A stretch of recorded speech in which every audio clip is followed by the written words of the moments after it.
దేవుని స్తోత్రం. దయచేసి కాసేపు ఏమి మాట్లాడకండి, శ్రద్ధగా వాక్యం వెళ్దాం.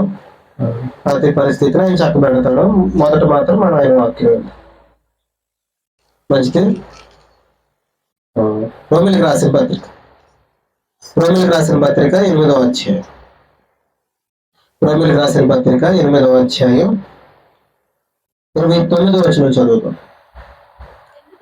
ఎందుకనగా తన కుమారుడు అనేక సహోదరులలో జ్యేష్ఠుడగినట్లు దేవుడు ముందు ఎవరిని ఎరుగునో వారు తన కుమారునితో సారూప్యము గలవారగుటకు వారిని ముందుగా నిర్ణయించుకున్నాడు. దేవుడు కొంతమంది నిర్ణయించుకున్నాడట. జాగ్రత్తగా వినండి. ఎందుకంటే ఆ నిర్ణయంలో మనం కూడా ఉన్నాం. దేవుని ఏర్పాటులో మనం కూడా ఉన్నాం. ఆ ఏర్పాటులో ఉన్న మనం, దేవుని సంకల్పంలో ఉన్న మనం ఎలా ఉండాలనుకుంటున్నాడంటే ఆయన యేసుక్రీస్తు వారితో సారూప్యము గలవారిగా. ఎలాగా? కొంచెం గట్టిగా చెప్పండి. సారూప్యము గలవారిగా. సారూప్యం అంటే పోలిక. ఏంటి? పోలిక. ఎలా ఉండాలనుకుంటున్నాడంటే యేసుక్రీస్తు వారిలా ఉండాలనుకుంటున్నాడు. ఆయనలా ఉండాలనుకుంటున్నాడట. దేవుడు మాట చెప్తాడు, నేను పరిశుద్ధుని కనుక మీరు కూడా సమస్త ప్రవర్తనలందు పరిశుద్ధంగా ఉండండి. దేవుడు కోరుకునేది ఏంటంటే నేను ఎలా ఉన్నానో నా బిడ్డలు అలా ఉండాలి, నన్ను పోలి ఉండాలి, నా సారూప్యంలో ఉండాలి. ఇప్పుడు మనం అంతా ఎలా ఉండాలని కోరుకుంటున్నాడు దేవుడు? ఆయన పోలిగ్గా ఉండాలి, ఆయనకలా ఉండాలి. ప్రతి పరిస్థితుల్లో, ప్రతి ఇబ్బందుల్లో, ఎలాంటి కష్టాలు వచ్చినప్పటికీ ఆ పరిస్థితిని ఎలా దాటాలట? ఆయన ఎలా దాటాడో, ఎలా ముందుకెళ్ళాడో అలా. అర్థమవుతుందా? ప్రతి సందర్భంలో ఆయన్ని చూడటం మనం నేర్చుకున్నాం అనుకోండి, ఆ కష్టం నుంచి కావచ్చు, ఆ ఇబ్బంది నుంచి కావచ్చు, ఈజీగా దాటేయచ్చు. అర్థమవుతుందా?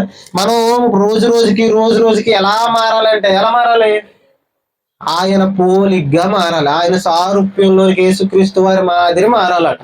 అర్థమవుతుందా? మనం కొన్ని విషయాలు శ్రద్ధగా ఆలోచించే ప్రయత్నం చేద్దాం. మత్తయి సువార్త, ఈ మాట మనసును పెట్టుకొని ఈ మాటలు వినండి. మత్తయి సువార్త 22వ అధ్యాయం.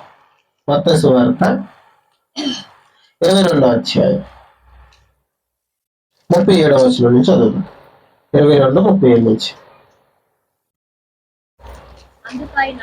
అందుకైన నీ పూర్ణ హృదయముతో, నీ పూర్ణ ఆత్మతోను, నీ పూర్ణ మనసుతోను నీ దేవుడైన ప్రభువును ప్రేమింపవలనదే. ఇది ముఖ్యమైనది మొదటియునైన ఆజ్ఞ.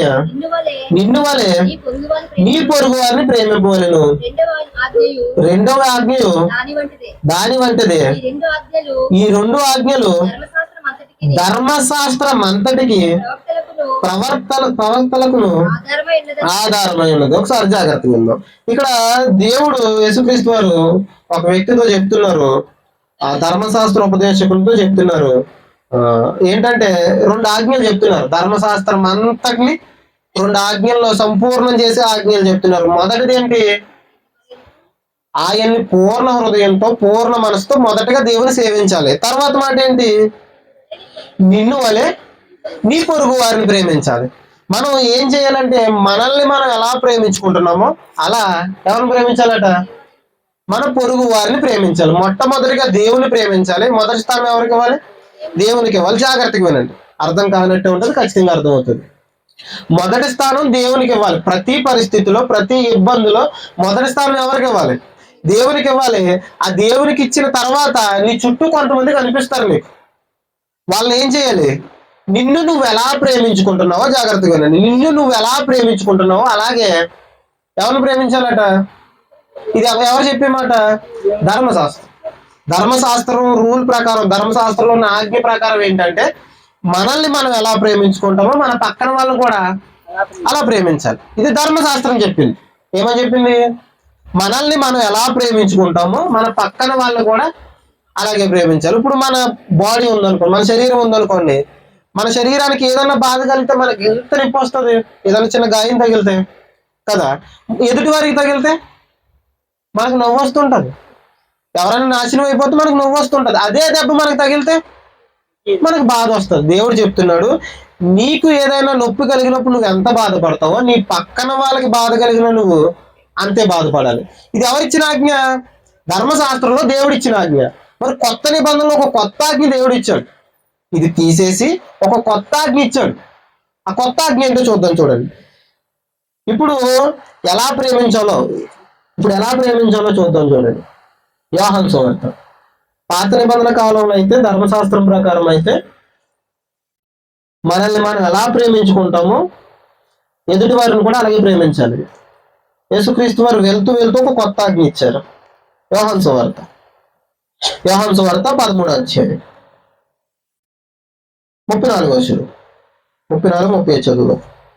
యోహాను సువార్త 13వ అధ్యాయం 34-35. మీరు ఒకరినొకరు ప్రేమింపవలెనని మీకు క్రొత్త ఆజ్ఞ ఇస్తున్నాను. ఏంటంట? ఎందుకు ఇస్తున్నారు ఆయన ఆజ్ఞ?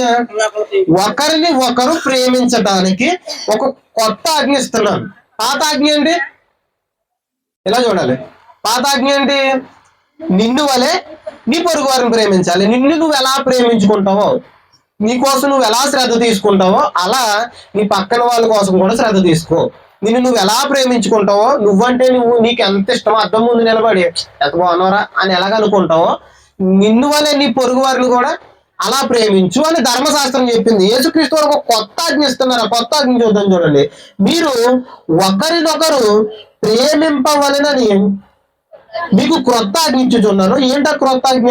నేను మిమ్మల్ని ప్రేమించినట్టే మీరు ఒకరినొకరు ప్రేమించాలి. ముందు ఎలా ప్రేమించాలట? పాత నిబంధన ప్రకారం మనల్ని మనం ఎలా ప్రేమించుకుంటామో అలా ఎదుటి వారిని ప్రేమించాలి. ఇప్పుడు కొత్త ఆజ్ఞ ఏంటి? యేసుక్రీస్తు వారు మనల్ని ఎలా ప్రేమించారో మనం కూడా ఎదుటి వారిని అలా ప్రేమించాలట. అర్థమైందా? ఎంతమందికి అర్థమైంది కదా? పాత నిబంధన ప్రకారం ఏంటంటే నిన్ను నువ్వు ఎలా ప్రేమించుకుంటావో ఎదుటి వారిని అలా ప్రేమించాలి. కొత్త ఆజ్ఞ ఏంటంటే యేసుక్రీస్తు వారు మనందరికీ ఇస్తున్న కొత్త ఆజ్ఞ ఏంటి? ఆయన మనల్ని ఎలా ప్రేమించాడో మనం ఎదుటి వారిని అలా ప్రేమించాలి. ఇక్కడ ఈ ఆజ్ఞలో ఏం లేదో తెలుసా? నేను అనే తత్వం లేదు. ఇప్పుడు పాత నిబంధన ఆజ్ఞలు ఏముంది? నేను ప్రేమించాలి, నేను చెయ్యాలి అనేది ఉంది.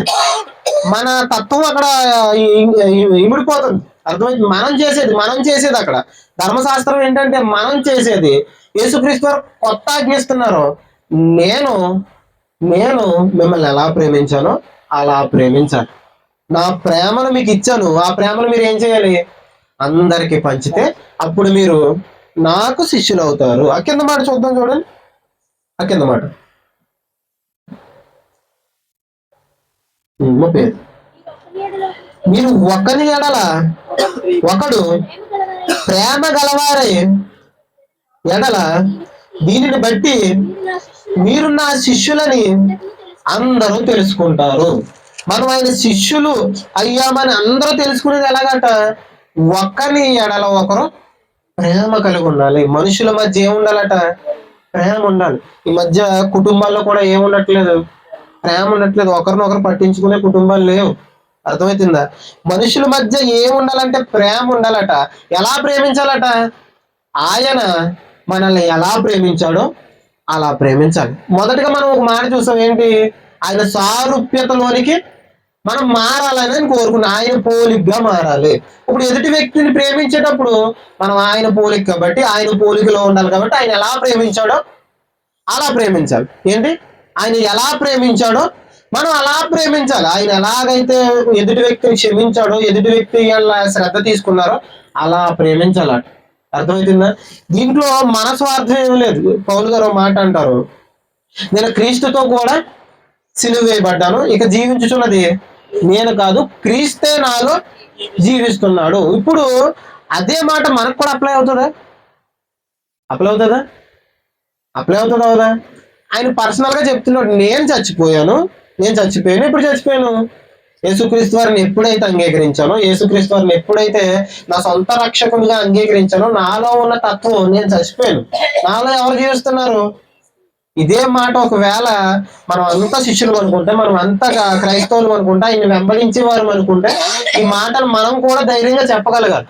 నేను చనిపోయాను, ఇది ఖచ్చితంగా జరగాలి. మన తత్వం అనేది, నేను అనే భావజాలం ఏమవ్వాలి? చనిపోవాలి. యేసుక్రీస్తు వారు నాలో జీవిస్తున్నారు. ఆయన మనలో జీవిస్తే ఆయన చెప్పిన ఆజ్ఞని మనం పాటించవచ్చు. నేను మిమ్మల్ని ఎలా ప్రేమించానో మీరు కూడా ఎదుటి వ్యక్తిని అలా ప్రేమించండి. ఆయన ఎలా ప్రేమించాడు మనల్ని? పరలోకాన్ని విడిచిపెట్టి మన కోసం వచ్చేసాడు. ఏం చేసి?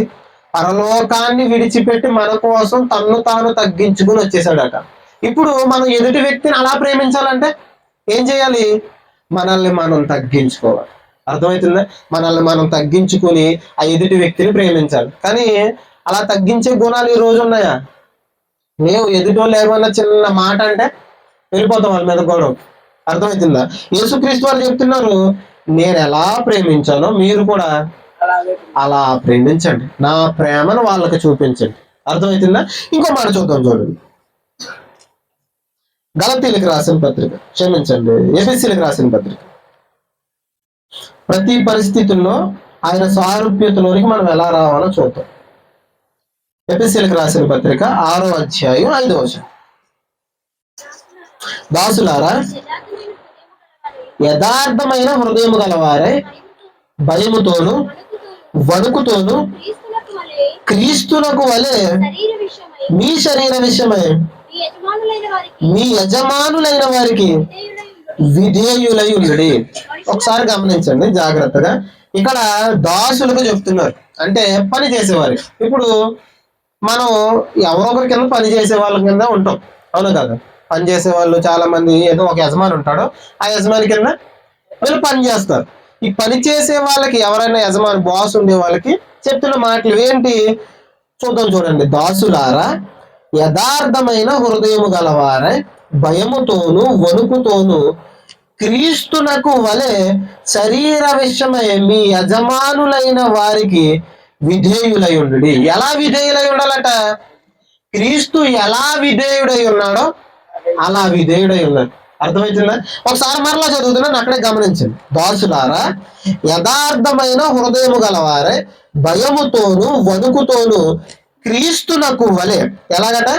క్రీస్తునకు వలె శరీర విషయమై మీ యజమానులైన వారికి విధేయులై ఉండుడి. ఇప్పుడు నువ్వు ఎవరి దగ్గరైనా పని చేస్తుంటే అప్పుడు కూడా నీకు అలా గుర్తు రావాలట, యేసుక్రీస్తు ఎలా విధేయుడై ఉన్నాడో అలా విధేయుడై ఉండాలట.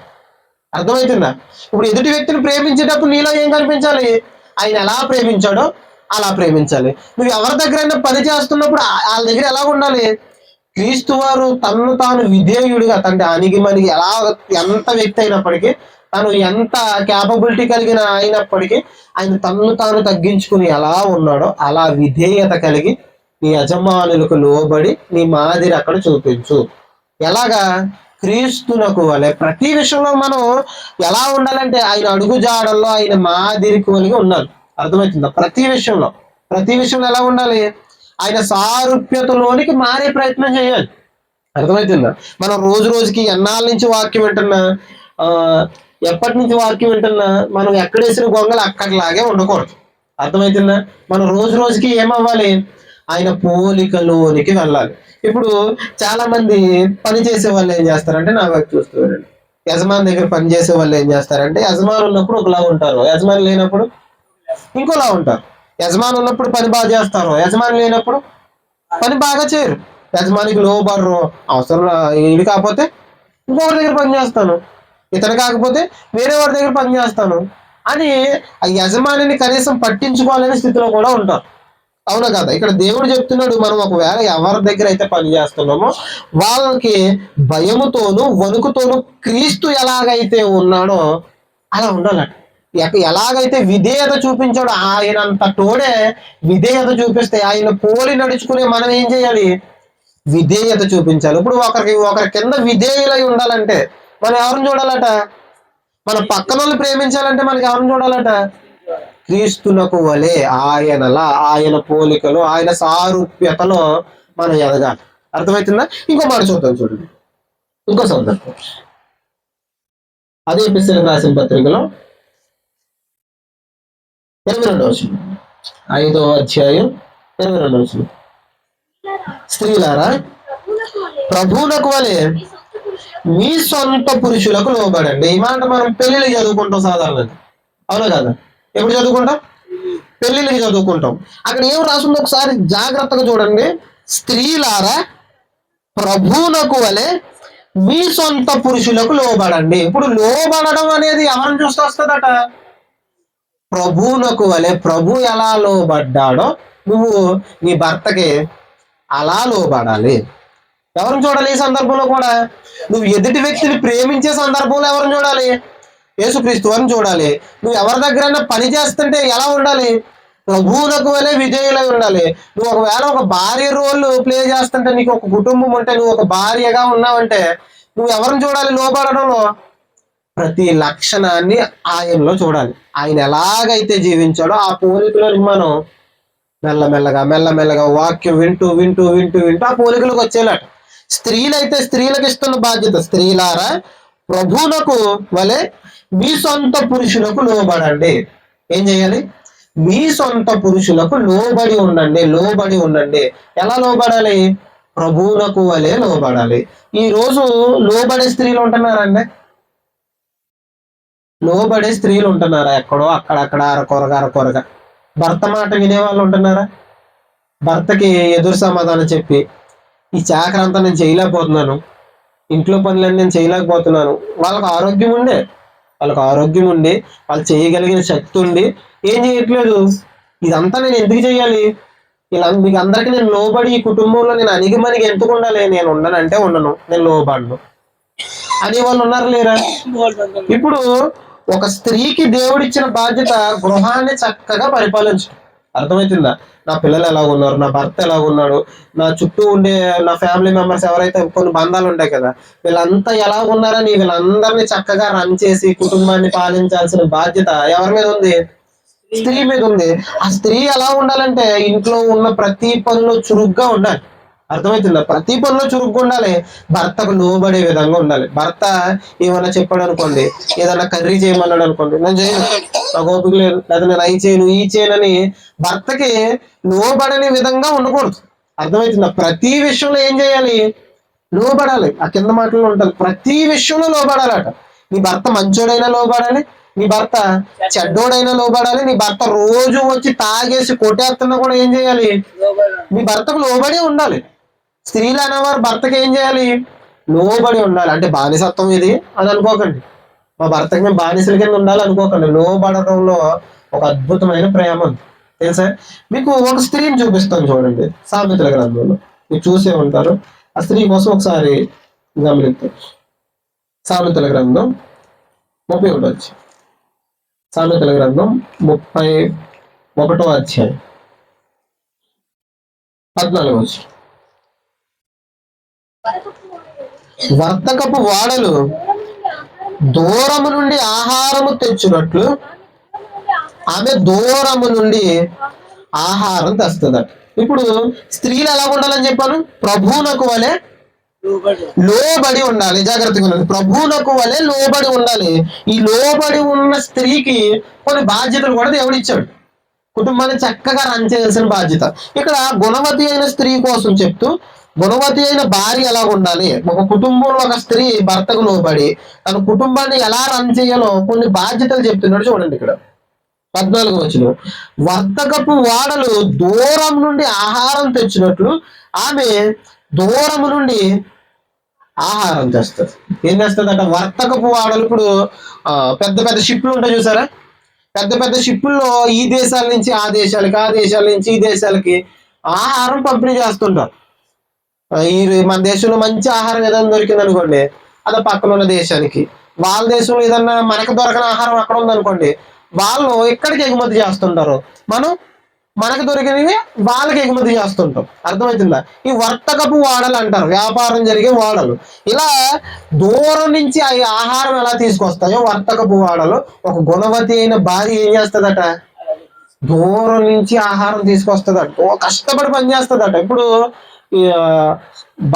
బావులు ఇక్కడ ఎక్కడ పడితే అక్కడ వాటర్ దొరికేస్తుంది. ఆ రోజుల్లో అలాగ ఉండేది కాదు. దూరం ఊరి చివరిలో ఒక బావి ఉండేది. ఆ ఊరి చివరిలో ఉన్న బావి దగ్గరికి వెళ్ళి ఏం చేసేవారు? ఒక బిందె తీసుకుని ఆ బిందె మీద బిందె పెట్టుకొని ఏం చేసేవారు? నెత్తి మీద పెట్టుకుని దూరం నుంచి తెచ్చేవారు. ఎవరి కోసం ఇదంతా? కుటుంబం కోసం. అర్థమవుతుందా? కుటుంబం కోసం కష్టపడి తన ఆహారాన్ని సిద్ధపరచడానికి, కుటుంబాన్ని అంతటిని చక్కగా రన్ చేయడానికి ఏం చేస్తున్నారు వీళ్ళు? దూరం నుంచి ఆహారాన్ని సిద్ధపరుస్తున్నారు. అర్థమవుతుందా? ఇంకా చూద్దాం, చూడండి కింద మాట 15వ వచనం. ఆమె చీకటితోనే లేచి తన ఇంటి వారికి భోజనం సిద్ధపరుస్తుందట. ఏం చేస్తుంది? గుణవతి అయిన భార్య ఏం చేస్తుంది అంటే ఆమె చీకటితోనే లేస్తుందట. ఏం చేస్తుంది? చీకటితోనే, ఇంకా తెల్లవారుజామునే లేచిపోతుందట నిద్ర. అర్థమవుతుందా? నిద్ర తెల్లవారుజామునే లేస్తుందట. ఎవరు? గుణవతి అయిన భార్య అయితే తెల్లవారుజామునే లేస్తుంది. ఎందుకు లేస్తుంది? కుటుంబానికి ఆహారం సిద్ధపరచాలి. పిల్లలు స్కూల్కి వెళ్ళిపోతారు, లేకపోతే నా భర్త పనికి వెళ్ళిపోతాడు, వాళ్ళకి ఏం చేయాలి? క్యారేజీలు రెడీ చేయాలి, ఆహారం రెడీ చేయాలని తెల్లవారుజామునే లేచిపోయి కంగారు కంగారుగా పనులన్నీ చేసేస్తుందట. ఎవరు? గుణవతి అయిన భార్య అయితే. గుణవతి కాని భార్య అయితే ఏం చేస్తుంది? దీనికి రివర్స్ లో చేస్తుంది. అర్థమవుతుందా? 10 గంటల దాకా నిద్ర లేదు. ఆ భర్త ఏ హోటల్లో క్యారేజ్ అవ్వలేదంటే, క్యారేజ్ అవ్వలేదు, నాకు ఈరోజు కొంచెం ఏముంది, నీరసంగా ఉంది, కాబట్టి నువ్వు ఏం చేస్తావు? హోటల్లో తినేమంటే హోటల్లో తినేసి ఆరోగ్యం పాడు చేసేసుకుంటావు. అర్థమవుతుందా? ఈవిడ ఇక్కడ గుణవతి అయిన భార్య ఏం చేస్తుంది అంటే తెల్లవారుజామునే లేస్తుందట. తెల్లవారుజామునే లేచి కుటుంబం అంతటి కోసం ఆహారం సిద్ధపరుస్తుందట. అర్థమవుతుందా? ఈ ఆహారం సిద్ధపరచడంలో కావచ్చు, ఈ పని చేయడంలో కావచ్చు, కుటుంబం అంతటి కోసం కష్టపడటంలో కావచ్చు, ఏం కనిపిస్తుంది మనకి? లోబడే తత్వం కనిపించట్లేదు. ప్రభువునకు వలె లోబడే తత్వం కనిపించట్లేదా? ఖచ్చితంగా కనిపిస్తుంది. ఎలా అంటే ఆయన దేవాతి దేవుడై ఉండి ఈ లోకానికి వచ్చి ఆయన సేవలు చేయించుకోలేదట. ఏం చేశాడు? సేవ చేశాడట. ఎవరితో సేవ చేయించుకోలేదు. ఎవరితో సేవ చేయించుకోకుండా ప్రతి ఒక్కరిని దగ్గర తీసుకుని ప్రేమగా, ఎవరైతే రోగాలు కలిగి ఉన్నారో, ఎవరైతే బాధల్లో ఉన్నారో, ఇబ్బందులు ఉన్నారో, వాళ్ళని తన గుండెగా హత్తుకొని వాళ్ళ బాధలన్నీ తీసేసి ఒక్కొక్కరిని ప్రేమించి లోబడి ఉన్నాడండి ఆయన. తన జీవిత కాలం అంతా ఏం చేశారు? లోబడి ఉన్నాడు. ఆయన దేవాతి దేవుడు అయినప్పటికీ, అందరి మీద అజమాయిషీ చేసే అధికారం ఆయనకు ఉన్నప్పటికీ, కానీ ఏం చేశాడు? ఆయన లోబడి ఉన్నాడు. ఒక స్త్రీగా నువ్వు ప్రభువుని చూసి ఏం చేయాలంటే లోబడి ఉండు. నీ ప్రతి పనిలో అది కనిపించిపోవాలి. నీ కుటుంబాని కోసం కష్టపడుతున్నావా, పనిలో ఎవరు కనిపించాలి? లోబడే తత్వం. ఆ లోబడే తత్వం నీలోకి ఎలా వచ్చింది? ప్రభువునకు వలె ప్రభువుని చూసి వచ్చింది. ప్రభువుని చూసా లోబడే తత్వం వచ్చింది. ఇప్పుడు చాలా మంది ఇంట్లో పనులు చేయడానికి ఏం చేస్తుంటారు? పనులు చేయరు. గుణవతి అయిన భార్య అయితే ఇంటి వారి కోసం బలమైన పనులు చక్కగా చేస్తుంది అంటాడు. అర్థమవుతుందా? కుటుంబం బాధ్యత ఎవరికి ఇచ్చేసారంటే స్త్రీలకు ఇచ్చేసాడు దేవుడు. అర్థమవుతుందా?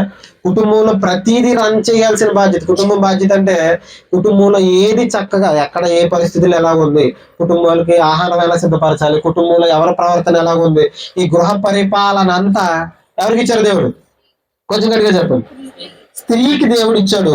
ఆ స్త్రీ ఏం చేయాలంటే అజమాయిషీ చేయకూడదు. ఏం చేయాలి? లోబడి ఉండాలి. లోబడే తత్వం ఎవరి నుంచి వస్తుంది? ఆ కింద ఇంకో మాట చదువుదాం చూడండి. 17వ వచనం. ఆమె నడికట్టు చేత నడుము బలపరుచుకుని చేతులతో బలంగా పనిచేస్తుందట. బలమైన పనులు చేస్తుందట. ఎవరు? గుణవతి అయిన స్త్రీ. అర్థమవుతుందా? గుణవతి అయిన స్త్రీ ఏం చేస్తుందంటే బలమైన పనులు, తన కుటుంబాన్ని చక్కగా రన్ చేసుకోవడానికి కష్టమైన నష్టమైన పనులన్నీ చక్కబెడేస్తుందట. ఈ పనులన్నీ చక్క పెట్టడంలో ఇంత గుణం ఎలా వచ్చింది ఇవిడికి? ఎలా వచ్చింది? క్రీస్తుని చూసింది కాబట్టి. అర్థమవుతుందా? ఎప్పుడైతే మనం క్రీస్తుని పోలి నడుచుకుంటామో, ఆయనకలా లోబట్టం నేర్చుకుంటామో, ఒక మంచి భార్యగా ఉండొచ్చు. అర్థమవుతుందా? ఆ మంచి భార్యని జనాలందరూ ఏమంటారంటే కొనియాడతారట. తన భర్త కూడా ఏమంటాడట, నేను చాలా మందిని చూశాను కానీ నీలాంటి నీలాంటి అమ్మాయిని నేను ఎక్కడా చూడలేదు అంటాడట. అర్థమవుతుందా? అలాగే ఎప్పుడైతే నువ్వు లోబడి నీ భర్త దగ్గర ఉంటావో, నువ్వు ఎప్పుడైతే లోబడి నీ కుటుంబాన్ని చక్కగా రన్ చేస్తావో, అప్పుడు నిన్ను చూస్తే ఎవరు గుర్తొస్తారు? యేసుక్రీస్తు వారు గుర్తొస్తారు. నిన్ను బట్టి నీ ఫ్యామిలీ అంతా ఏమవుతుంది? రక్షింపబడుతుంది. అర్థమవుతుందా? మనం మన భర్తలకు ఏం చేయాలి? లోబడి ఉండాలి. ఆ తర్వాత మాట చూద్దాం. చూడండి, ఎపిసీలకు రాసిన పత్రిక వచ్చేద్దాం. ఎపిసీలకు రాసిన పత్రిక ఎపిసీలకు రాసిన పత్రిక 5వ అధ్యాయం, దయచేసి శ్రద్ధగా వినండి. ఎపిసీలకు రాసిన పత్రిక 5వ అధ్యాయం 25వ వచనం చదువు. పురుషులారా మీరును మీ భార్యలను ప్రేమించుడి, అటువలే క్రీస్తు కూడా సంఘమును ప్రేమించి అది కలంకమైనను ముడత అయినను అట్టిది మరి ఏదైనను లేక పరిశుద్ధమైనది గాను నిర్దోషమైనది గాను మహిమ గల సంఘము గాను ఆయన తన ఎదుట దానిని నిలవబెట్టుకొనవలెనని వాక్యముతో ఉదక స్నానము చేత దానిని పవిత్రపరిచి పరిశుద్ధపరచుటకే దాని కొరకు తన్ను తాను అప్పగించుకొనెను. ఇప్పుడు స్త్రీలైతే ఏం చేయాలని చెప్పాడు? ప్రభువునకు వలె లోబడాలి. పురుషులైతే కుటుంబంలో ఏం చేయాలంటే ప్రభు ఎలా ప్రేమించాడో అలా ప్రేమించాలట. ఇక్కడ కూడా ఎవరిని చూడాలి? ప్రభువుని చూడాలి. ఇప్పుడు ఎదుటి వారిని ప్రేమించేటప్పుడు ఏం చూడాలి? ప్రభువుని చూడాలి. ఎవరి దగ్గర పని చేస్తున్నప్పుడు ఏం చేయాలి? ప్రభువుని చూడాలి. ప్రభువునకు వలె ఆయనలా మారిపోవాలంట అనమాట. ఆయన అదే కోరుకుంటున్నాడు. ఆయన సారూప్యతలోనికి మారిపోవాలట. ఏం చేయాలి? ఆయన సారూప్యతలోనికి మనం దినదినం ఎదగాలట. అలా ఎదుగుతున్నావా? ఎదిగే వారిగా ఉండాలి. భర్తలకి ఇక్కడ చెప్తున్నాడు, ప్రభువునకు వలె ప్రేమించాలి. ఏం చేయాలి? ప్రభు ఎలా సంఘాన్ని ప్రేమించాడో అలా ప్రేమించాలి. సంఘం అంటే మనం ఎన్ని పాపాలు చేసినప్పటికీ, మనం ఎన్ని తప్పులు చేసినప్పటికీ, మనం ఎలా ఉన్నప్పటికీ, ఆయన మాట విననప్పటికీ ఆయన ఏం చేశాడట? ఏం చేశాడు ఒకసారి క్లారిటీగా అక్కడ చూద్దాం. చూడండి, 25వ వచనం మరలా చదువు. పురుషులారా మీరును మీ భార్యలను ప్రేమించుడి, అటువలే క్రీస్తు కూడా సంఘమును ప్రేమించి అది కలంకమైనను ముడతైనను అట్టిది మరి ఏదైనను లేక పరిశుద్ధమైనది గాను నిర్దోషమైనది గాను మహిమ గల సంఘము గాను ఆయన తన ఎదుట దానిని నిలవబెట్టుకొనవలెనని వాక్యముతో ఉదక స్నానము చేత దానిని పవిత్రపరిచి పరిశుద్ధపరచుటకే దాని కొరకు తన్ను తాను అప్పగించుకొనెను. పురుషులకి ఒక పెద్ద బాధ్యత ఇచ్చేస్తున్నాడండి దేవుడు. ఎలా ప్రేమించానో. ఇప్పుడు లోబడి ఉండడం కష్టమా? ప్రేమించడం కష్టమా? ప్రేమించడం కష్టమా అండి. అర్థమవుతుందా? ఇప్పుడు నేను భర్తకు లోబడాలా అని నేను ఏదో బానిసను అనుకుంటాం. నీకంటే పెద్ద ఆజ్ఞ ఇచ్చేసాడు. ఏంటి? ప్రేమించాలి. ఆ భార్య కోసం ఏం చేయాలట? తన్ను తాను అప్పగించుకోవాలి. తన్ను తాను ఇంకా సాక్రిఫైస్ చేసేయాలి. తన కోసం తను ఇంకా ఎవరి కోసం ఆలోచించాలి? భార్య కోసమే ఆలోచించాలి. ఎంత శిక్ష చేసేసే చూడండి దేవుడు మాకు. అర్థమవుతుందా? ఇక్కడ భార్యలకి ఇచ్చిన ఆజ్ఞ ఏంటంటే లోబడమని ఒక్కటే. కానీ పురుషులకి ఇచ్చిన ఆజ్ఞ ప్రేమించండి. నీ భార్య మంచిదైనా చెడ్డదైనా, నీ భార్య నీ మాట వినకపోయినా, నీ భార్య నీకు లోబడకపోయినా నువ్వేం చేయాలి?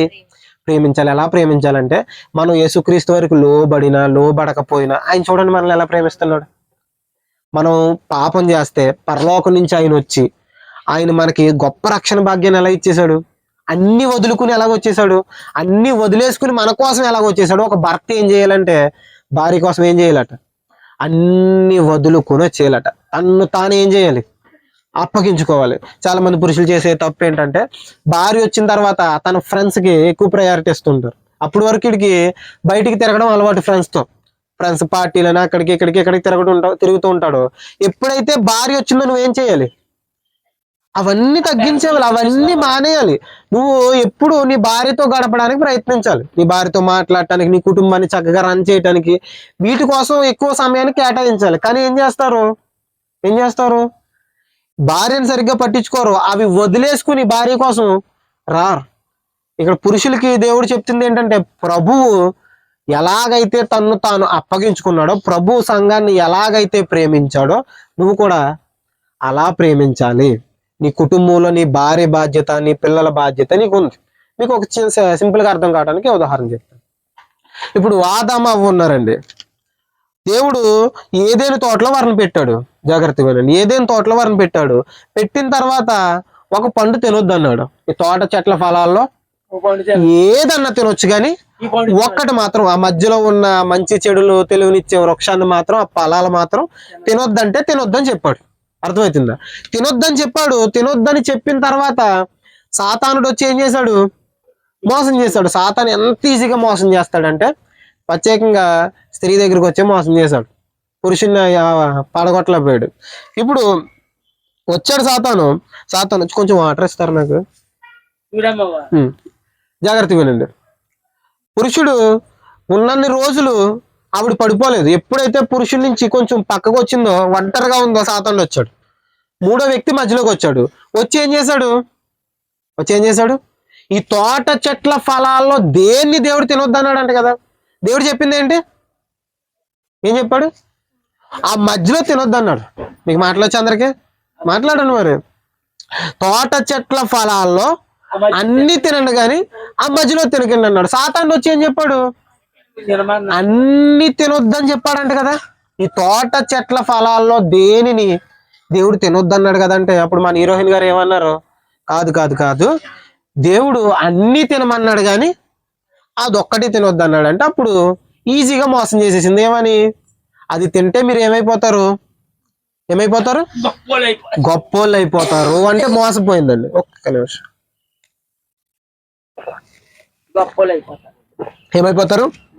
గొప్ప వాళ్ళ కింద అయిపోతారంటే మోసపోయింది. ఆ పండు తెంచేసింది. పండు తెంచేసిన తర్వాత తన భర్త కూడా కొన్ని ఇచ్చేసిన తర్వాత ఇద్దరు తినేసిన తర్వాత వాళ్ళకి సిగ్గు పుట్టింది. దూరంగా వెళ్ళి పొదల్లో దాక్కున్నారు. దేవుడు వచ్చి పిలిచాడు. ఎవరిని పిలిచాడు? ఆదాము. ఎవరిని పిలిచాడు? అసలు తప్పు చేసింది ఎవరు చేశారు? మొదటగా అవ్వ తప్పు చేసింది. అవ్వ తప్పు చేస్తే ఇప్పుడు నిందించాల్సింది ఎవరిని? అవ్వని. కానీ మొట్టమొదట వచ్చి అడుగుతుంది ఎవరిని? తినొద్దన్న పండును తిన్నావా అని మొట్టమొదట అడగాల్సింది ఎవరిని? అవ్వని అడగాలి. కానీ దేవుడు ఎవరిని అడుగుతున్నాడు? భర్తను అడుగుతున్నాడు. అంటే నీ భార్యని కుదురు లేకపోతే కుదురులో పెట్టాల్సిన బాధ్యత ఎవరిది? నీది. అర్థమవుతుందా? భార్య వినకపోయినా, నీ భార్య దేవునికి లోబడినా లోబడకపోయినా, నీ భార్య దేవుడి మాటలు లెక్క చేయకపోయినా నువ్వేం చేయాలి? నీ భార్యని కంట్రోల్లో పెట్టాల్సిన బాధ్యత నీది. ఇప్పుడు ఎక్కడన్నా చూడండి, ఆదాము చేసిన పాపం అని బైబిల్లో అంత ఉంటది. అసలు తప్పు చేసిన మొదట ఎవరు? అవ్వ చేసింది. అర్థమవుతుందా? మొట్టమొదటిగా పండు తెంచింది ఆవిడైతే ఈయనకి ఏం చేయబడింది? ఆ తప్పు అంతా ఈయన మీద మోపబడింది. ఆదాము తప్పు చేశాడు. ఆదాము చేసిన తప్పు వల్ల మనకి పాపం వచ్చింది అని చెప్తారు. అర్థమవుతుందా? హవ్వ చేసింది అని ఎక్కడ అనరు. ఆదాము చేశాడు. ఎందుకు? అది ఆదాము బాధ్యత. అదే బాధ్యత దేవుడు మనకు కూడా భర్తలుగా ఉన్న వారికి ఇస్తున్నాడు. ఏమని? నీ భార్య సరిలేకపోయినా, నీ భార్య కుదురుగా లేకపోయినా, నీ మాట వినకపోయినా, ఏది చేస్తున్నప్పటికీ నీ భార్యని కంట్రోల్ చేయాల్సిన బాధ్యత, నీ భార్యని ప్రేమించాల్సిన బాధ్యత నీకుంది. అర్థమవుతుందా? ఇవి మన కుటుంబాలు చక్కగా రన్ అవ్వాలంటే, మన కుటుంబాలు చక్కగా ఉండాలంటే, మన కుటుంబంలో ఉన్న ప్రతి పరిస్థితి చక్కగా ఉండాలంటే మన కుటుంబంలో ఎవరు ఉండాలి చెప్పండి? ప్రభు ఆయన ఉండాలి. యేసుక్రీస్తు వారు ఉండాలి. నువ్వు భారీగా ఉంటే నువ్వు ప్రభువుని చూడు. నువ్వు ప్రభువుని చూస్తే నీ భర్తతో, నీ ఫ్యామిలీతో ఎలా ఉండాలి నీకు అర్థమైపోతుంది. నువ్వు ఒక పురుషుడిగా ఉంటే, నువ్వు భర్తగా ఉంటే నువ్వు కూడా ఏం చేయి? ప్రభువుని చూడు. ప్రభువు ఎలా ప్రేమించాడో అలా ప్రేమించు. అప్పుడు ఏమవుతుంది? నీ కుటుంబం అంతా చక్కగా రన్ అవుతుంది. ఇవి లేక ఏమవుతున్నాయి? చాలా కుటుంబాలు విడిపోతున్నాయి. మీకు ఒక విషయం చెప్తానండి. ఇప్పుడు యవ్వన కాలంలో ఉన్నావు అనుకోండి. యవ్వన కాలంలో ఉన్నప్పుడు జుట్టు బాగా పెరుగుతుంది. నువ్వు వద్దన్నా పెరిగిపోతుంది. నువ్వు వద్దన్నా, నువ్వేమనుకున్నా జుట్టు పెరుగుతానే ఉంటుంది. ఇవి దేనికి సాదృశ్యం అంటే మీకు ఈజీగా చెప్తున్నాను అర్థం కావడానికి. మన కష్టాలు చూడండి. ఒక్కొక్కసారి మనం వద్దన్నా, మనం ఏమనుకున్నా ఏం చేస్తాయి? నువ్వు కట్ చేసినా కూడా ఏమొస్తాయి? మరలా పెరిగిపోతానే ఉంటాయి. అర్థమవుతుందా? కొంచెం వృద్ధాప్యం వచ్చింది అనుకోండి, ఏమవుద్ది? రాలిపోతాయి అన్నీ. అర్థమవుతుందా? ముందు వద్దన్నా కానీ పెరిగిపోతున్నాయి, తర్వాత ఏమవుతున్నాయి? మొత్తానికి రాలిపోతున్నాయి. అర్థమవుతుందా? మన జీవితంలో ఉన్న కష్టాలు కూడా అంతే. అర్థమవుతుందా? ఇప్పుడు వద్దన్నా మన మీదకి వచ్చేస్తా ఉంటే ఒకానొక టైం వచ్చేసరికి ఏవి ఉండవు. నెమ్మదిగా బోడిగుండి ఉంటది. అర్థమవుతుందా? ఒకనొక టయానికి అన్ని దేవుడు చక్కబెడేస్తాడు. అర్థమవుతుందా? ఏది ఉండదు, ఏది ఉండదు, అన్ని చక్కబెడతాడు. ఇప్పుడు వద్దని ఏంటి శ్రమలు, ఒకదాని వెనకాల ఒకటి, ఒకదాని వెనకాల ఒకటి, ఒకదాని వెనకాల ఒకటి వచ్చేస్తున్నాయంటే వస్తాయి. దానికి టైం ఉంది. ప్రతి దానికి ఒక సమయం కాదు. అవన్నీ పోయే ఒక రోజు ఉంది. నువ్వు వద్దన్నా ఊడిపోయే రోజు ఉంది. నువ్వు వద్దన్నా ఊడిపోతాయి, వద్దన్నా రాలిపోతాయి. అర్థమవుతుందా? ప్రతి కష్టాన్ని ఆయన తీసేసే ఒక రోజు ఉంది. కాబట్టి మన కుటుంబాల్లో మనం ఎవరికి లోబడి ఉండాలి? ఆయనకు లోబడితే నీకు భర్తకు లోబడతాం అంటే ఏంటో తెలుస్తుంది. నువ్వు మొదటగా ఆయన్ని ప్రేమిస్తే, ఆయన పోలికలో నువ్వు మార్చబడితే నీ భార్యను ఎలా ప్రేమించాలో నీకు అర్థం అవుతుంది. ఇవి తెలియక మనం ఏం చేస్తామంటే కుటుంబంలో ఏదైనా చిన్న ఇబ్బంది వచ్చేటప్పటికి, కుటుంబంలో ఏదైనా చిన్న కష్టం వచ్చేటప్పటికి గాబర్ గేబర్ అయిపోయి ఎలాగా ఎలాగా ఎలాగా ఎలాగా ఏదైనా చిన్న గొడవ అయినప్పటికీ ఆ గొడవని లాగి లాగి లాగి లాగి లాగి లాగి ఏం చేస్తాం? పెద్ద గొడవ చేసేసుకుంటాం.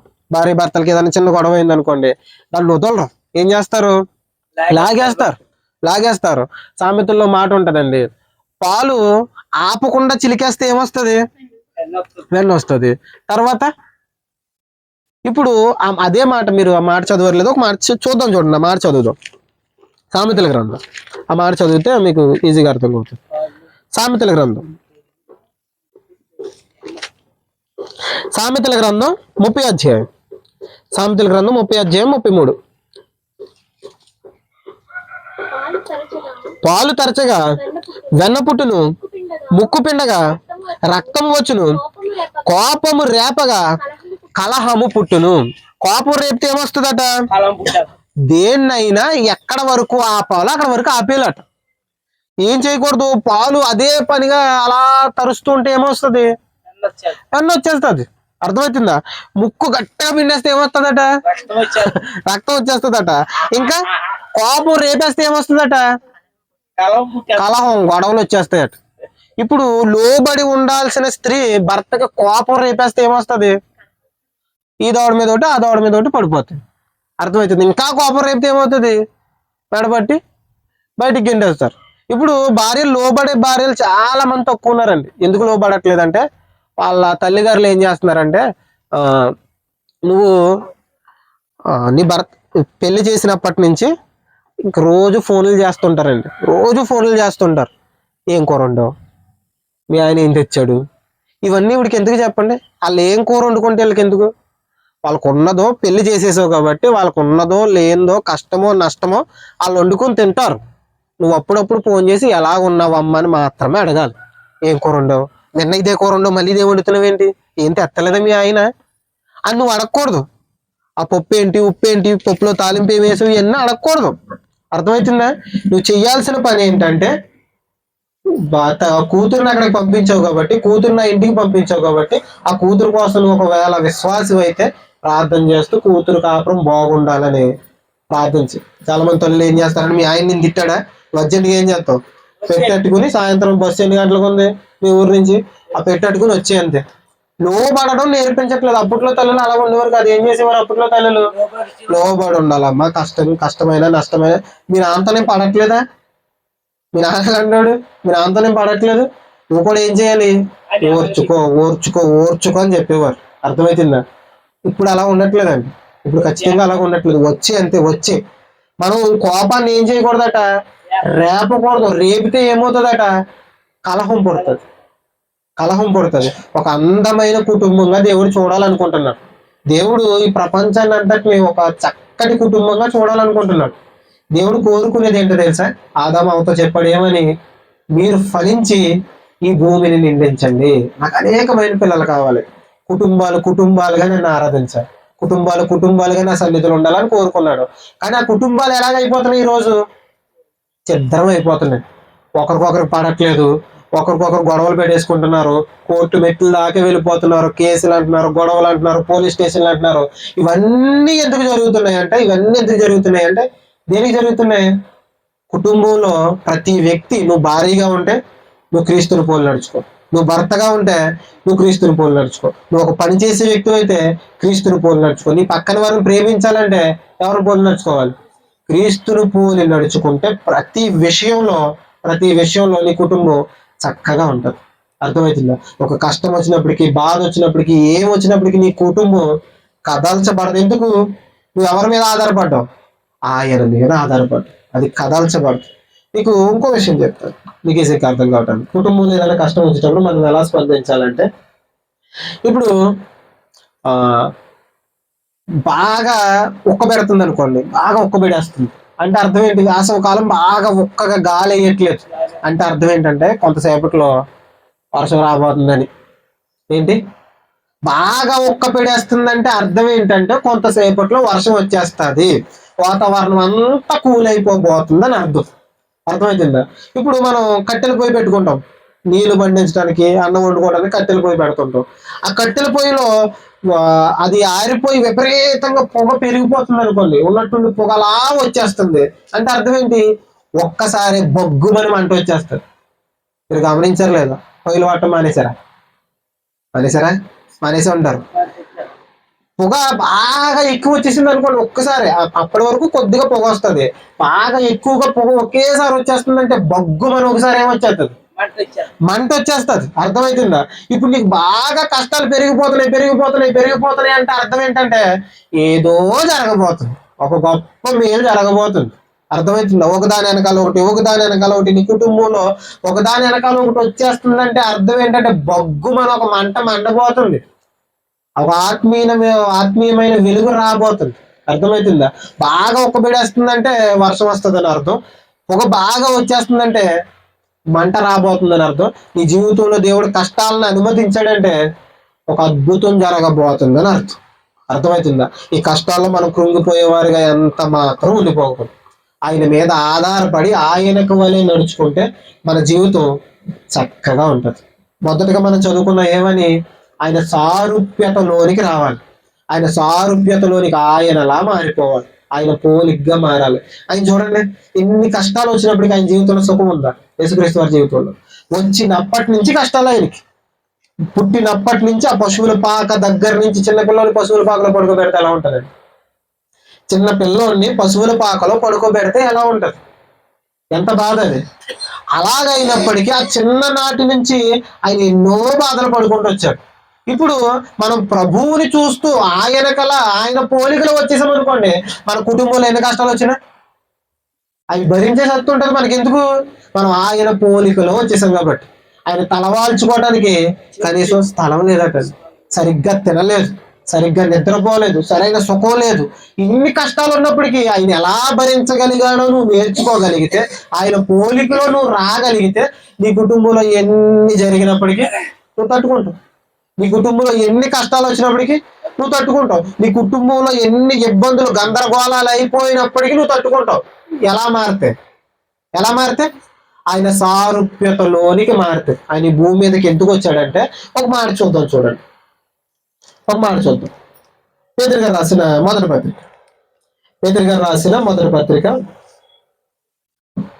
2వ అధ్యాయం. పేతురు గారు రాసిన మొదటి పత్రిక 2వ అధ్యాయం 21వ వచనం.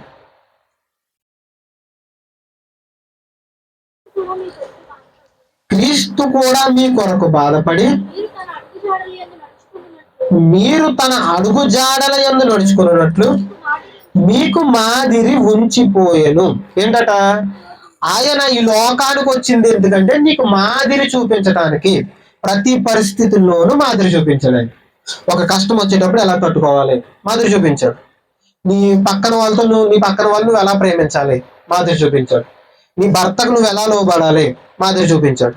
నీ భార్యను నువ్వు ఎలా ప్రేమించాలి, నీ భార్య కోసం నిన్ను నువ్వు ఎలా అప్పగించుకోవాలి మాదిరి చూపించాడు. నువ్వు ఒకరి దగ్గర పని చేస్తున్నప్పుడు ఎలా ఉండాలి మాదిరి చూపించాడు. నువ్వు అలా ఉండాలని, ఆయన అడుగు జాడల్లో నడిచి పోవాలని ఆయన నీకు మాదిరి ఉంచాడట. ప్రతి విషయంలో నువ్వు భార్యగా ఉంటే నువ్వు భార్యగా ఎలా ఉండాలి మాదిరి ఉంది, ఆయనకి ఇలా ఉంది. ఆయన ఎలా లోబడ్డాడో అలా ఉండు. నువ్వు ఒక కూతురుగా ఉన్నావా, నువ్వు ఒక కొడుకుగా ఉన్నావా, ఎలా ఉండాలి? తల్లిదండ్రులను ఆయన ఎలా పట్టించుకున్నాడో అలా ఉంది. ఆయన చనిపోయే చివరి క్షణాల్లో కూడా తన తల్లిని ఒంటరిగా విడిచిపెట్టలేదు. కుటుంబం అంతా నాకు అప్పుడప్పుడు అనిపిస్తుంటదండి. ఇప్పుడు తన కుటుంబం లేదా యేసుక్రీస్తు వారు పుట్టిన తర్వాత, మరియ గారికి యోసేపు గారికి పెళ్ళైన తర్వాత కొంతమంది పిల్లలు పుట్టారు. కొంతమంది అన్నదమ్ములు ఉన్నారు, వాళ్ళకి ఫ్యామిలీ ఉంది, యోసేపు గారు ఉన్నారు, కుటుంబం ఉంది. కానీ యేసుక్రీస్తు వారు ఏం చేశారు? శిష్యులకు అప్పచెప్పారు. ఎందుకంటారు? తన కుటుంబం అంతా ఎవరిని పట్టించుకోవట్లేదు చెప్పండి? యేసుక్రీస్తు వారిని పట్టించుకోవట్లేదు. తన కుటుంబం అంతా యేసుక్రీస్తు వారిని ఏదో వెలివేసిన వాళ్ళ చూస్తున్నారు. తన సహోదరులందరూ ఏమన్నారు తెలుసు యేసుక్రీస్తు వారిని? పిచ్చోడు. ఏమన్నారు? పిచ్చోడు, మా అన్నయ్యకి పిచ్చి పడేసింది, అలా మాట్లాడతారు అని ఇవ్వరట. అర్థమవుతుందా? యేసుక్రీస్తు వారి దగ్గరికి ఎప్పుడైతే మరి వచ్చిందో, మరలా ఈవిడ వెనక్కి వెళ్తే, ఆ కుటుంబం దగ్గరికి వెళ్తే సరిగ్గా చూసుకోరని ఏం చేశాడు? ఆయన యోహాను గారికి తన తల్లిని అప్పచెప్పేశారు. అర్థమవుతుందా? యేసుక్రీస్తు వారిని కన్న తర్వాత ఆవిడికి జీవితం అంతా కష్టాలే. తన కుటుంబమే తనని వెలివేసే పరిస్థితికి వచ్చేసింది. అర్థమవుతుందా? అన్ని కష్టాలు ఆవిడ తన జీవితంలో పడింది. యేసుక్రీస్తు వారు ఆ బాధ్యత చూడండి, ఆ బాధ్యత చూడండి. ఒక కొడుగ్గా నువ్వు ఎలా ఉండాలంటే ఆయనకిలా ఉండాలి. ఒక భార్యగా నువ్వు ఎలా ఉండాలంటే ఆయనకిలాగే ఉండాలి. ఒక భర్తగా నువ్వు ఎలా ఉండాలంటే ఆయనలా ఉండాలి. నువ్వు ఒక పని చేస్తున్న వ్యక్తి అయితే నువ్వు ఎలా ఉండాలంటే ఆయనకిలా ఉండాలి. ప్రతి విషయంలో ఆయన సారూప్యతలోనికి రావాలని ఆయన ఈ భూమి మీదకి వచ్చి ఏం చేశాడు? మనకు మాదిరి ఉంచిపోయాడు. అర్థమవుతుందా? ఒక కష్టం వచ్చేటప్పుడు ఎలా ఉండాలి, లేకపోతే ఒక సంతోషం వచ్చేటప్పుడు ఎలా ఉండాలి, నువ్వు సువార్త ప్రకటించే వ్యక్తి అయితే నువ్వు ఎలా ఉండాలి, నువ్వు దేవుని కోసం బలంగా స్థిరంగా ఒక నిర్ణయం తీసుకునే వ్యక్తి అయితే నువ్వు ఎలా ఉండాలి. నువ్వు సువార్త ప్రకటించేవారైతే ఆయన చూసి నేర్చుకోవాలి. ఆయన ఎన్ని కష్టాలున్నా సువార్త చేస్తూనే ఉన్నాడు. ఇప్పుడు ఈ రోజున్న సువార్త చేసే వాళ్ళు దేనికోసం చేస్తున్నారు? డబ్బుల కోసం చేస్తున్నారు. ఆయన 33.5 సంవత్సరాల్లో 3.5 సంవత్సరాలు సువార్త సేవకి తనను అప్పగించుకున్నాం. 3.5 సంవత్సరాలు విస్తారంగా సువార్త చేసిన ఆయనకి ఆయన పేరు మీద ఒక గజం నేల కూడా లేదట. ఏంటి? ఆయన పేరు చెప్పుకుని ఈరోజు ఏం చేస్తున్నారు? ఎకరాలు కొనేస్తలేదు. స్థలాల కోసం, పొలాల కోసం, రిజిస్ట్రేషన్ పేరు మీద రాయటం కోసం ఏం చేస్తున్నారు? డబ్బుల కోసం సేవ చేయట్లేదా? డబ్బుల కోసం, బతుకు తెరువు కోసం సేవ చేస్తున్నారు. సేవ చేసే వ్యక్తి అయితే నువ్వు ఎవరిని చూడాలి? ఆయన్ని చూస్తే నీకు ఎలా సేవ చేయాలో అర్థమవుతుంది. తిని తినక ఒక్కరి దగ్గర నుంచి ఒక రూపాయి ఆశించక ఆయన ఎన్ని స్వస్థతలు చేశాడండి. స్వస్థతలు చేసిన వాళ్ళ దగ్గర డబ్బులు వసూలు చేస్తే యోహాన్ గారు చెప్తారు, లోకా గారు చెప్తారు, ఆయన చేసిన కార్యాలు అన్ని మేము రాయట్లేదు, కొన్ని రాస్తున్నాం. ఆయన చేసినవన్నీ రాస్తే ఈ భూమండలం సరిపోదట. ఏంటి? ఆయన కోసం రాస్తే ఈ భూమండలమే సరిపోదట, ఈ భూమి సరిపోదట. అర్థమవుతుంది? అన్ని కార్యాలు చేశాడట. చేసిన వాళ్ళ దగ్గర అలా డబ్బులు వసూలు చేస్తే ఎన్ని డబ్బులు ఉంటాయి? అర్థమవుతుందా? ఈ రోజు సేవ ఏమైపోయిందంటే వ్యాపారం అయిపోయింది. అర్థమవుతుందా? ఈ సేవ, నాణ్యమైన సేవ చేయాలంటే ఆయన చూడాలి. ప్రతి విషయంలో మనం ఎలా మారాలని దేవుడు చెప్తున్నాడంటే ఆయన సారూప్యతలోనికి మారాలి. నీకు ఏ ఇబ్బంది వచ్చినా ఆయన చూసాం అనుకో, నీకు అన్ని పరిష్కారాలు దొరుకుతాయి. ఒకసారి మనం చదువుకున్న మాట మరలా చూసి ముగించుకుందాం. రోమిలికి రాసిన పత్రిక 8వ అధ్యాయం 29వ వచనం.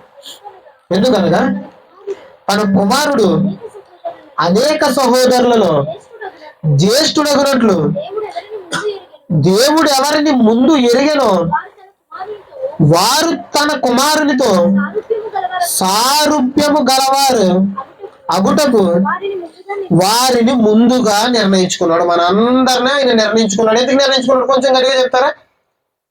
ఆయన సారూప్యతలోనికి, ఆయన పోలికలోనికి మారడానికి. సారూప్యత అంటే పోలిక. ఆయన పోలికలోనికి మనం అంతా మారాలని అనుకుంటున్నాడు. ప్రతి పరిస్థితిలో ఏముంచాడు? మాదిరి ఉంచాడు. ప్రతి పరిస్థితిలో మాదిరి ఉంచాడు. నీకు కష్టం వచ్చేటప్పుడు నువ్వు ఎలాగ ఉండాలి? మాదిరి ఉంచేశాడు. నీకు బాధ వచ్చేటప్పుడు, నీ కన్నీళ్ళు, నీ కుటుంబంలో అన్ని కష్టాలు వచ్చేటప్పుడు ఎలా ఉండాలి? నీ కుటుంబం వాళ్ళే నిన్ను పట్టించుకోలేనప్పుడు ఎలా ఉండాలి? నువ్వు కొడుకుగా ఉంటే ఎలా ఉండాలి? నువ్వు కూతురుగా ఉంటే ఎలా ఉండాలి? నువ్వు భార్యగా ఉంటే ఎలా ఉండాలి? ఒక భర్తగా నువ్వు ఉంటే ఎలా ఉండాలి? నీ కుటుంబాన్ని ఎలా రన్ చేయాలి? నీ కుటుంబానికి ఎలా లోబడాలి? నీ కుటుంబాన్ని భక్తులు ఎలా ఎదిగింపజేయాలి? ఇవన్నీ నీకు మాదిరి ఉంచేశాడు. నువ్వు మెల్లమెల్లగా రోజు రోజుకి వాక్యం వింటూ ఆయన పోలికలోనికి మార్చబడాలి. ప్రతి పరిస్థితిలో ఎప్పుడైతే మనం ఆయన పోలికలో మార్చబడతామో ప్రతి పరిస్థితిని ఆయన చూస్తూ వెళ్ళగాలి. ఒక బోధకుడు ఇలా చెప్పాడండి, భార్యాభర్తల మధ్య బంధం ఎలా ఉండాలంటే, ఇప్పుడు జడలు వెళ్తారు కదా, జడలు కొంటారా, జడ వేసుకుంటారు కదా, ఆ జడ వేసుకునేటప్పుడు జడకు 3 పాయలు తీస్తాను చూడండి, కనిపించేటప్పుడు ఎన్ని కనిపిస్తాయా? జడ వేసేసిన తర్వాత 2 కనిపిస్తాయి, 1 కనిపించదు. అర్థమవుతుందా? మన భార్యాభర్తల ఇద్దరి మధ్యలో జడత్వం అలవాటు అనుకోకండి, నేను చూశానంతే. మా అమ్మ వేసుకున్నాం. ఈ 2 పాయలే కనిపిస్తాయి, ఏం కనిపించవు? ఆ మధ్యలో ఉన్న పాయ కనిపించదు. అర్థమవుతుందా?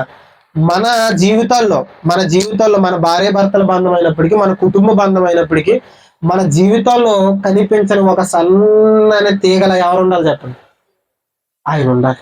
అర్థమవుతుంది? ఎప్పుడైతే ఆయన మన జీవితాల్లో ఉంటాడో మన కుటుంబం అందరికి ఒక చక్కటి మాదిరి కలిగిన కుటుంబంగా ఉంటుంది. మనం ఆయన్ని పోలి నడుచుకోవాలి, ఆయన సారూప్యతలోనికి మనం రావాలి. అర్థమవుతుందా? కుటుంబాన్ని ఎలా పడితే అలా రన్ చేస్తూ ఎన్ని కుటుంబాలు పాడైపోతలేదండి? ఎన్ని కుటుంబాలు కోర్టు మెట్లకి వెళ్ళిపోతలేదు? ఎన్ని కాపురాల మధ్యలోనే పోవట్లేదు? ఎందుకు ఇవన్నీ? ఎందుకంటే వాళ్ళ జీవితాల్లో క్రీస్తుకు ఏమివ్వలేదు, చోటు ఇవ్వలేదు. క్రీస్తుకు చోటు ఇవ్వలేదు కనుక వారి జీవితాలు ఏమైపోతున్నాయి? చిందరవందర అయిపోతున్నాయి. ఎన్ని కుటుంబాలు, నెమ్మది లేని కుటుంబాలు, సుఖం లేని కుటుంబాలు, ఎంతకు చేసుకున్నాను రాని నెత్తినోరు కూడా వేసుకుంటున్నారు. అర్థమవుతుందా? ఎందుకు పెళ్లి చేసుకున్నానని నెత్తినోరు కూడా వేసుకుంటున్నారు తెలుసా? ఇలా ఎన్నో బాధలు పడుతూ కుటుంబాల్లో గొడవలు, గందరగోళాలు, అత్తగారికి కోడలకి ఇవన్నీ గొడవలు ఇలావన్నీ ఎందుకు జరుగుతున్నాయి అంటే ఎవరికి చోటు ఇవ్వక, ఆయనకి చోటు ఇవ్వక.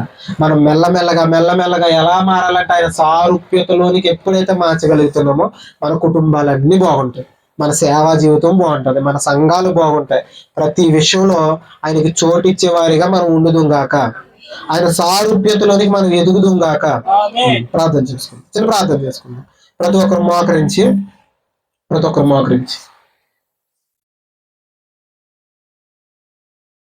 మోకరించి మనస్ఫూర్తిగా ప్రార్థన చేద్దాం. ఇప్పటి వరకు చెప్పిన ఏ మాటను దయచేసి నిర్లక్ష్యం చేయకండి. మనం మెల్లమెల్లగా ఆయన సారూప్యతలోనికి ఆయనలా మారాలనేదే ఆయన సంకల్పం. కోరుకుంటున్నాడు ఆయన, నువ్వు ఆయనకలా మారాలని, మా పిల్లలు నాలా ఉండాలని. కానీ మనం మాత్రం సంఘాలకు వస్తున్నప్పటికీ, ఆయన వెంబడిస్తున్నప్పటికీ మనం ఈ లోక సంబంధులుగానే ఉంటున్నాం. లోక సంబంధుల కుటుంబాలు ఎలా ఉంటున్నాయో నెమ్మది లేకుండా మన కుటుంబాలు అలాగే ఉంటున్నాయి. లోక సంబంధుల కుటుంబాల్లో ఎలాగైతే గొడవలు జరుగుతున్నాయో మన కుటుంబాలు అలాగుంటున్నాయి. ప్రతి విషయంలో మాదిరించాడు. నీకు ఒక కష్టం వచ్చిందా, కష్టాన్ని ఎలా ఎదిరించాలి మాదిరించాడు.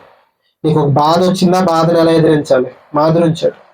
నీ కుటుంబంలో ఎలాంటి ఇబ్బంది వచ్చినా దాన్ని ఎలా ఎదిరించాలి మాదిరించాడు.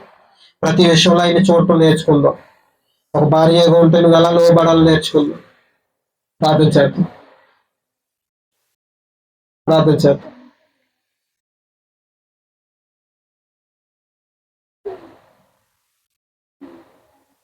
ఒక నిమిషం పాటు ప్రతి ఒక్కరు వ్యక్తిగతంగా నోరు తెరిచి ప్రార్థించండి.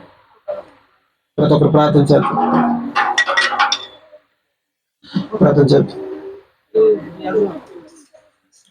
వ్యక్తిగతంగా ప్రతి ఒక్కరు మీ కుటుంబంలో ఒకవేళ నెమ్మది లేకపోతే వాటి కోసం ప్రార్థన చేయండి.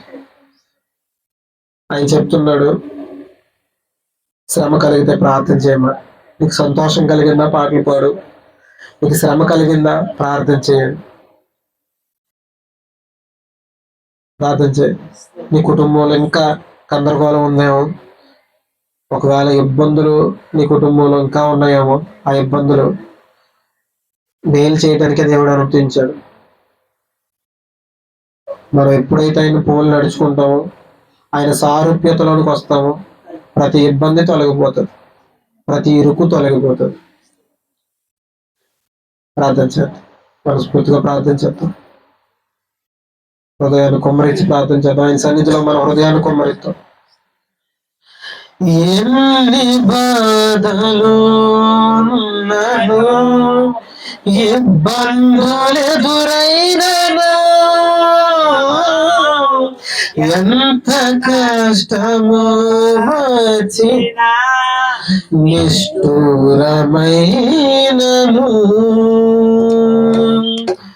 ఎన్ని బాధలు ఉన్నను ఇబ్బందులెదురైనను, కష్టము వచ్చిన నిష్ఠురమైనను నీ మాట చాలయ్యా, నీ చూపు చాలయ్యా, నీ తోడు చాలయ్యా, నీ నీడ చాలయ్యా, నీ మాట చాలయ్యా, నీ చూపు చాలయ్యా, నీ తోడు చాలయ్యా, నీ నీడ చాలయ్యా, నీ ఉంటే నాకు చాలు యేసయ్యా, నీ వెంటే నేను ఉంటానేసయ్యా,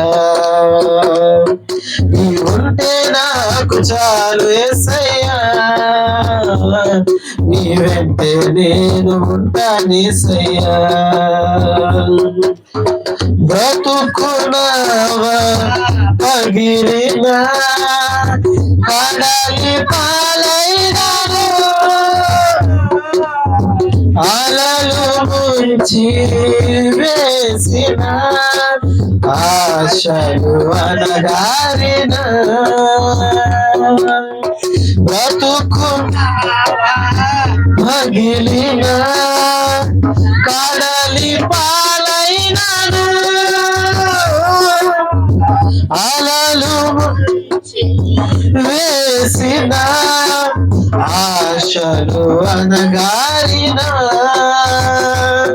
నీ మాట చాలయ్యా, నీ చూపు చాలయ్యా, నీ తోడు చాలయ్యా, నీ నీడ చాలయ్యా, నీ మాట చాలయ్యా, నీ చూపు చాలయ్యా, నీ తోడు చాలయ్యా, నీ నీడ చాలయ్యా, నీ ఉంటే నాకు చాలు యేసయ్యా,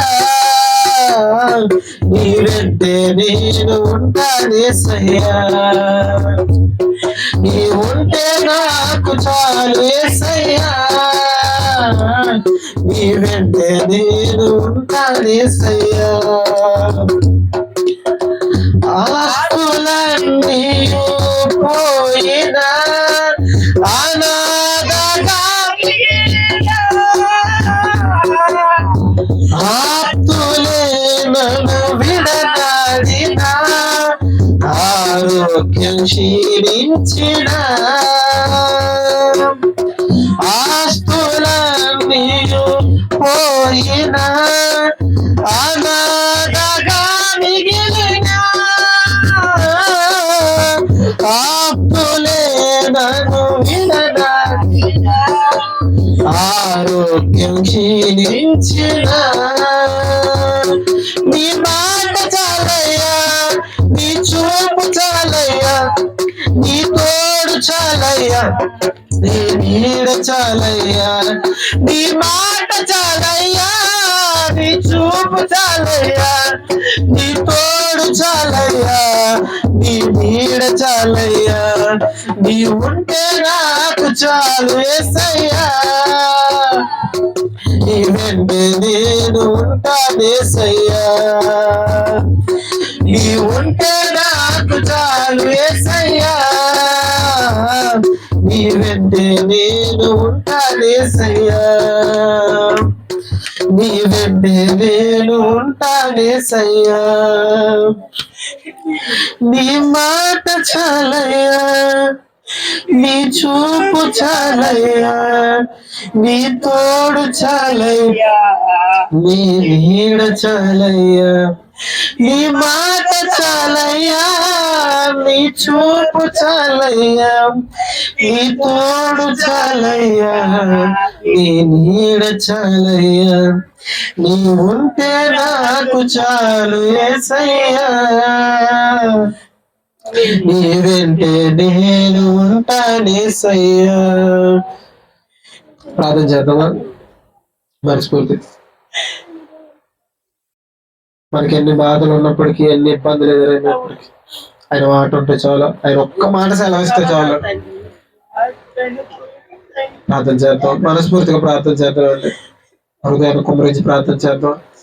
మన ముందు ఎన్నో ఇబ్బందులు ఉన్నాయి, వాటన్నిటి కోసం ప్రార్థన చేద్దాం. మన సేవకులు జాయ్ గారు ఆయన హాస్పిటల్లో ఉన్నారు, చాలా బాధపడుతున్నారు. ఇప్పటికే 4 రోజుల నుంచి హాస్పిటల్లో ఉన్నారు. ఆయన కోసం ప్రార్థన చేద్దామా? బలహీనంగా ఉన్నారు. అలాగే అమ్మగారికి కూడా ఆరోగ్యం బాగోలేదు. అమ్మ కోసం కూడా ప్రార్థన చేద్దాం. మన వ్యక్తిగత జీవితాల కోసం మనం అంతా ప్రార్థన చేద్దాం. ఒకసారి మనం ఆయన సారూప్యతలోనికి రావాలి. మన కుటుంబాలు చక్కగా రన్ అవ్వాలంటే, మన కుటుంబంలో నెమ్మది ఉండాలంటే మనం ఆయన సారూప్యతలోనికి రావాలి. ఆయన పోలికలోనికి మార్చబడాలి. దినదినం ఆయన పోలి నడుచుకునే వ్యక్తులుగా మనం అంతా ఉండాలి. వ్యక్తిగతంగా ప్రతి ఒక్కరు ప్రార్థన చేద్దాం. ఒక నిమిషం కూడా ప్రార్థన చేద్దాం. పరలోక మందులు మా తండ్రి, దయగలిగిన మా తండ్రి, యథోపవిత్రమైన ప్రశస్తమైన నామానికి వేలాది వందనాలు తండ్రి దేవా. అవును ప్రభా తండ్రి, మేమంతా నీ సారూప్యతలోనికి రావాలని తండ్రి మీరు కోరుకుంటున్నారు ప్రభా. తండ్రి దినదినం తండ్రి మీలా మార్చబడాలని, నా బిడ్డలు నాలా ఉండాలని తండ్రి మీరు కోరుకుంటున్నారు ప్రభా. అసారూప్యతలోనికి మారాలని తండ్రి ఆశ ఉన్నప్పటికీ ప్రభా తండ్రి మారలేని పరిస్థితులు మా ముందు ఎన్నో ఉన్నాయి ప్రభా. ప్రతి పరిస్థితిలో తండ్రి మిమ్మల్ని ముందు పెట్టి తండ్రి మీ వల్లే ఆ సమస్యను ఎదిరించడానికి కృప దయచేయండి తండ్రి. మీరు మీ జీవితంలో ప్రభా మీరు ఈ భూలోకానికి వచ్చేటప్పుడు ఎలా ఎదిరించారో, ప్రతి సమస్యను ఎలా ప్రతి ఇబ్బంది నుంచి బయటపడ్డారు ప్రభా. ఆ సమస్యలు ఎన్ని వచ్చినప్పటికీ ఎలాగైతే బలంగా నిలబడ్డారో ప్రభా తండ్రి, అట్టి మనసు మాకు కూడా దయచేయండి తండ్రి. ఎలాంటి ఇబ్బందులు వచ్చినప్పటికీ ప్రభా, ఎలాంటి కష్టాలు వచ్చినప్పటికీ ప్రభా, మీరు మాట సెలవిస్తే చాలనే ప్రభా నమ్మకాన్ని మాకు దయచేయండి. మీ మీద పరిపూర్ణమైన విశ్వాసం దయచేయండి. మీ సారూప్యతలోనికి అంతా మారడానికి కృప దయచేయండి. దినదినం ఎదిగే తండ్రి బిడ్డలుగా మేము ఉండాలి తండ్రి.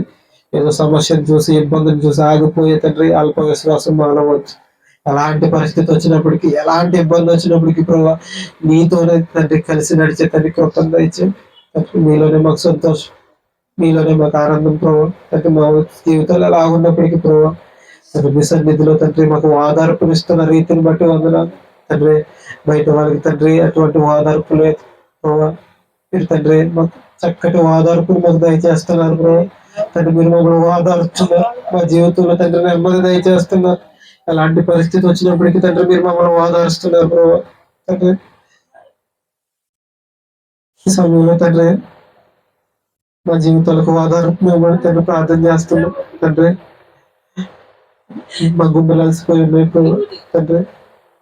తండ్రి మా జీవితంలో నెమ్మది దయచేయండి తండ్రి. ప్రతి కష్టాన్ని తండ్రి ఎదిరించే బలమైన విశ్వాసాన్ని మాకు దయచేయండి, దయచేయండి తండ్రి. ప్రతి పరిస్థితిని అనుకూలపరచండి తండ్రి.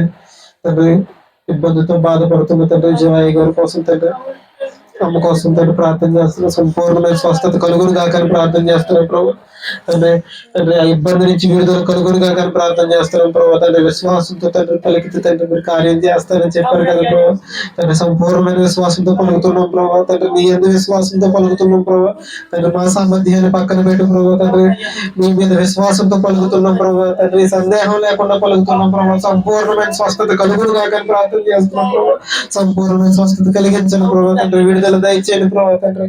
తండ్రి మీ సన్నిధిలో తండ్రి ఈ రోజు ఆరాధనలో లేకుండా తండ్రి పెట్టలేదు ప్రభు తండ్రి. తండ్రి ఎంతో బాధపడుతున్నారు తండ్రి. వారి మంచం మీద ఉన్నప్పటికీ ప్రభు తండ్రి వారి ఆలోచనలన్నీ ఇక్కడే ఉంటాయి తండ్రి. వారి మంచం మీద తండ్రి ఎంత బాధపడుతున్నప్పటికీ ప్రభు నీ సన్నిధిలో లేనని తండ్రి బాధ వాళ్ళు ఎక్కువ ఉంటుంది ప్రభు తండ్రి.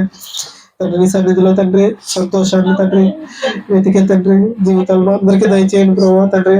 మరలా వచ్చే వారం తండ్రి ఎంత మాత్రం ఎవరు మిస్ అవ్వకూడదు ప్రభు తండ్రి.